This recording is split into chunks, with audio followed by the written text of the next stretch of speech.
नमस्ते, म डाक्टर पुरुषोत्तम अधिकारी, consultant psychiatrist. आज म मानसिक रोगमा प्रयोग हुने औषधिहरूले के कस्तो साइड इफेक्टहरू ल्याउन सक्छ, के कस्तो नकारात्मक असरहरू ल्याउन सक्छ, त्यो बारेमा केही बोल्न जाँदैछु।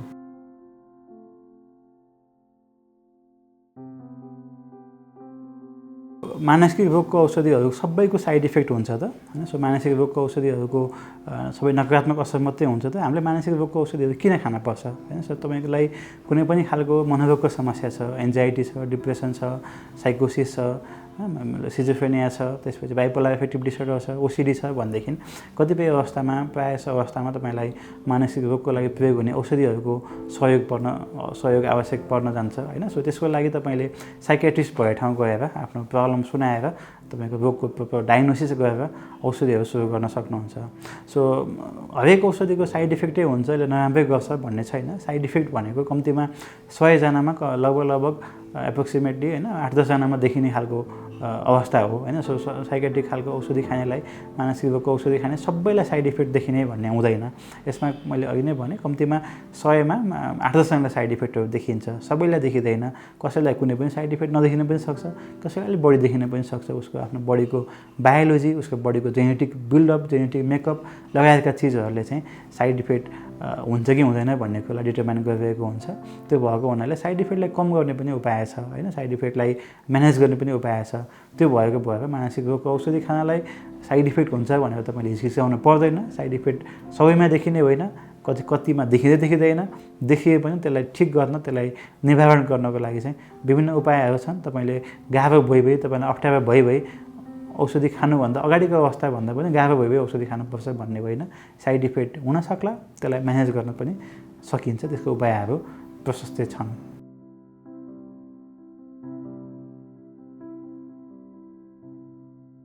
सो मानसिक रोगमा कस्ता खालका औषधिहरू प्रयोग हुन्छन्? सो मानसिक रोगमा प्रयोग हुने औषधिलाई विभिन्न क्याटेगोरीमा डिभाइड गरिन्छ। सो मुख्यतया यसमा पहिलो भनेको एन्टी डिप्रेसेन्ट आउँछ। एन्टी डिप्रेसेन्टमा चाहिँ जस्तै एसिटालोप्राम, सर्टालिन, प्यारोक्सिटिन, भेल्नाफेक्सिन, डुलोक्जिटिन लगायतका औषधिहरू आउँछ।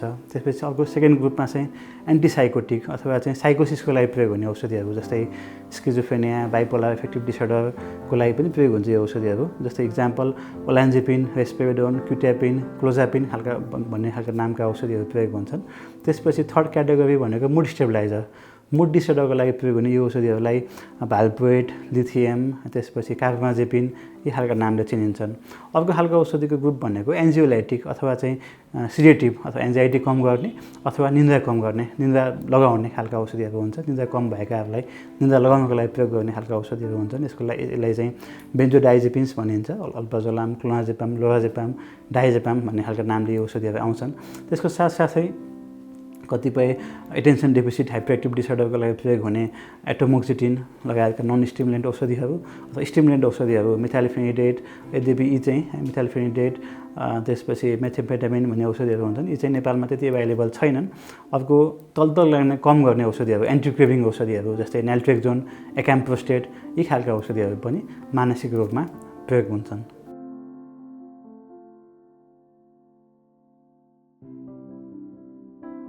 सो मानसिक रोगमा प्रयोग हुने औषधिको साइड इफेक्ट भन्ने बित्तिकै हामीले अलिकति सुस्त हुने, निन्द्रा बढी आउने भन्ने साइड इफेक्ट हामीले अलिकति बढी कन्सर्निङ हुन्छौँ होइन। सो यसमा चाहिँ अब कतिपय खालका औषधिहरू जस्तै एन्टी डिप्रेसेन्ट र कतिपय एन्टिसाइकोटिक अथवा निन्द्रा लगाउने औषधिहरू पनि हुन्छन्। कतिपय यिनीहरूले निन्द्रा बढी लाग्ने, अलिकति सुस्त हुने, आलस्य हुने, थकाइला जस्तो हुने ती खालका साइड इफेक्टहरू ल्याउन सक्छन् होइन। सो कतिपय चाहिँ यो डिजायर्ड इफेक्ट, निन्द्रा नलाग्ने छ भनेदेखि समस्या भएकालाई निन्द्रा लगाउनको लागि पनि प्रयोग गरिन्छ।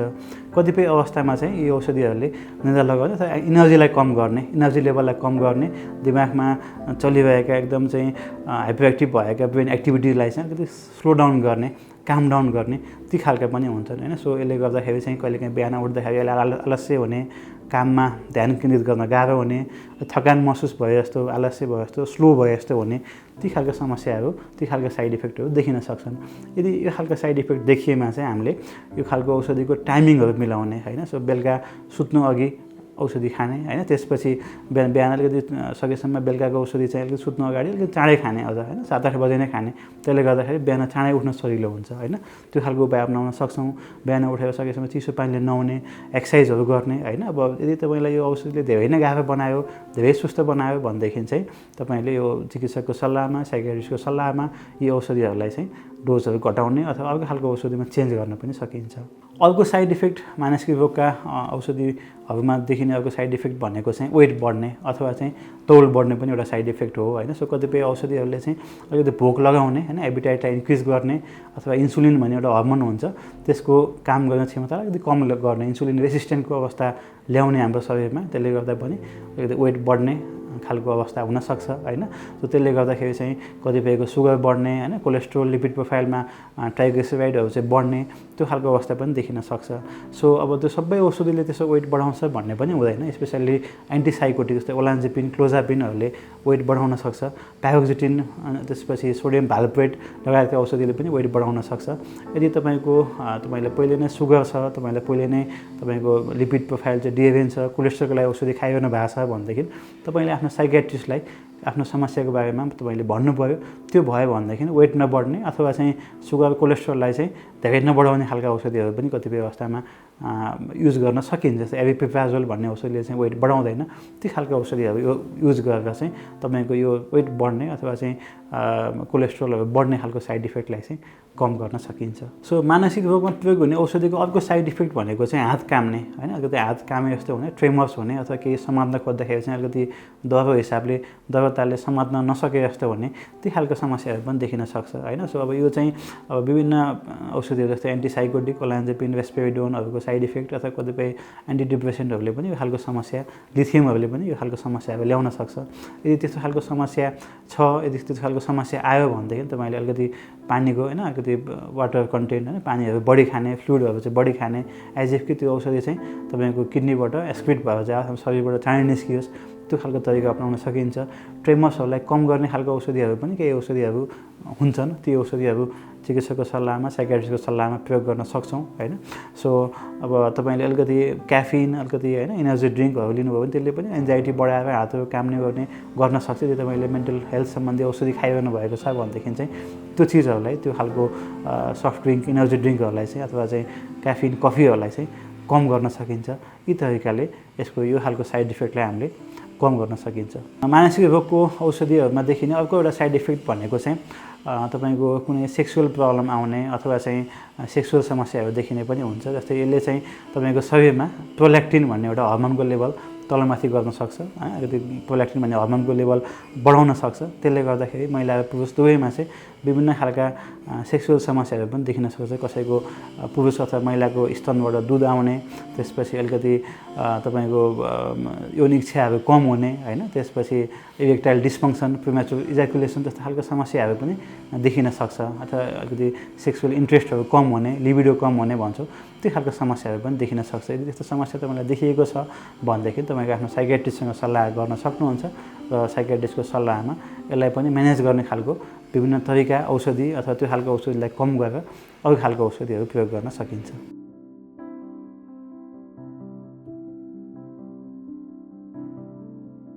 यदि तपाईँ मानसिक रोगको औषधि प्रयोग गर्दै हुनुहुन्छ, औषधिमा मात्रै डिपेन्ड हुनुभयो भनेदेखि औषधि लामो समय चल्न सक्छ।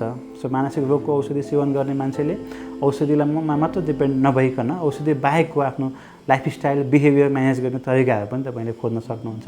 त्यसको लागि रेगुलर एक्सर्साइज गर्ने, टाइममा सुत्ने, टाइममा उठ्ने, अनि अलिकति सन्तुलित ब्यालेन्स डाइट खाने, तपाईँले अलिकति जङ्क फुडहरू, चिल्लो कुराहरू हैन, मैदाबाट बनेका चिजहरूलाई सकेसम्म मिनिमाइज गर्ने, अलिकति ध्यान, योगा, माइन्डफुलनेस यी खालका टेक्निकहरू तपाईँले फलो गर्ने हैन, परिवार र साथीहरूको सहयोग, आफ्नो कुराहरू सेयर गर्ने, भन्ने र उनीहरूको हेल्प आफूले एक्सेप्ट गर्ने, यी खालका तरिकाहरू तपाईँले फलो गर्नुभयो भनेदेखि र औषधिमा मात्रै डिपेन्ड हुनु भएन भनेदेखि चाहिँ बिस्तारै केही समय औषधि खाइसकेपछि त्यसलाई ग्रेजुअली कम गरेर घटाएर बन्द गर्न सकिन्छ र तपाईँले फेरि पनि आफ्नो नर्मल लाइफमा फर्किएर हेल्दी लाइफस्टाइल, हेल्दी जीवन तपाईँले फलो गर्न सक्नुहुन्छ। मानसिक रोगमा प्रयोग हुने औषधिहरू सबैले साइड इफेक्ट गराउने भन्ने हुँदैन।